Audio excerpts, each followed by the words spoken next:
Namaste. For TV9 News, this is Priyanka Deo. The United Nations has warned of a potential full-scale war due to the increased fighting between Israel and Palestine. Rising tensions in Jerusalem has led to the latest violence that you guys are seeing on the news right now, but this conflict has actually gone on for many years.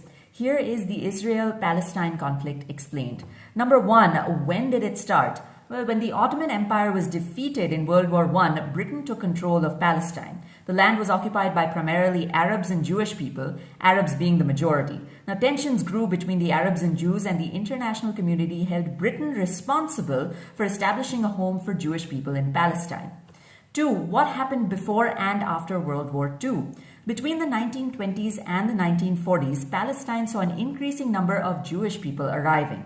One reason for this was that Jewish people were fleeing from persecution in Europe and trying to establish a home after the Holocaust. But in Palestine, violence between Jewish people and the Arabs and the British grew as a result. In 1947, the United Nations voted for Palestine to be split into a Jewish state as well as an Arab state. Jerusalem would become an international city.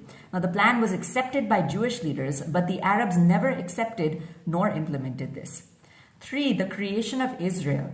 In 1948, Britain left Palestine and Jewish leaders declared the creation of Israel. The Palestinians objected and a war followed. Many neighboring Arab countries invaded Israel during this war, which caused hundreds of thousands of Palestinians to flee their homes. The Palestinians refer to this as Al-Nakba, or the catastrophe. The fighting ended in 1949 and a ceasefire was called. Land occupied by Jordan is known as the West Bank, and Egypt occupied Gaza.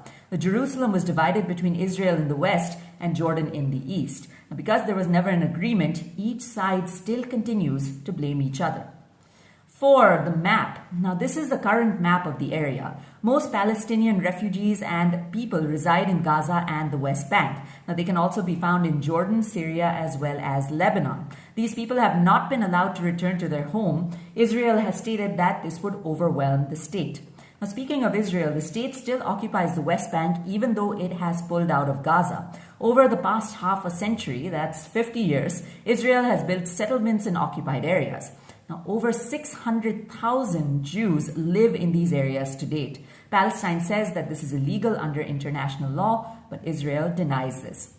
5. What's happening right now? Well, as history suggests, this is certainly not the first time that tensions have escalated between Israel and Palestine. Now, Gaza is ruled by a Palestinian militant group known as Hamas. This group has fought with Israel multiple times now. The Palestinians in Gaza and the West Bank state that they are suffering because of Israeli actions as well as restrictions. Now, since the Muslim month of Ramzan or Ramadan, which began in April of this year, tensions have increased with clashes between police and Palestinians. The threatened eviction of Palestinian families in East Jerusalem has also increased tensions. 6. What are the major issues? Well, there are several major issues that Israel and Palestine need to find a solution to in order for the conflict to end once and for all. The primary issue is whether a Palestinian state should independently exist with Israel. Other issues include whether Jerusalem should be shared by Israel and Palestine and whether Jewish settlements should be removed or they should stay. Now, there have been peace talks for over a quarter of a century, 25 years, but the conflict remains to be solved. 7. Will there be a solution soon? The conflict does not seem to have an immediate ending nor a solution. Former US President Donald Trump proposed the most recent peace plan, but it was dismissed by the Palestinians for being one-sided and favoring Israel. The peace plan that will work is when both sides, that's Israel and Palestine, agree to resolve or compromise on major issues. Until then, this is unfortunately not likely to be the last time that tensions will escalate and break out into clashes in this area. For TV9 News, this is Priyanka Deo signing off. Namaste.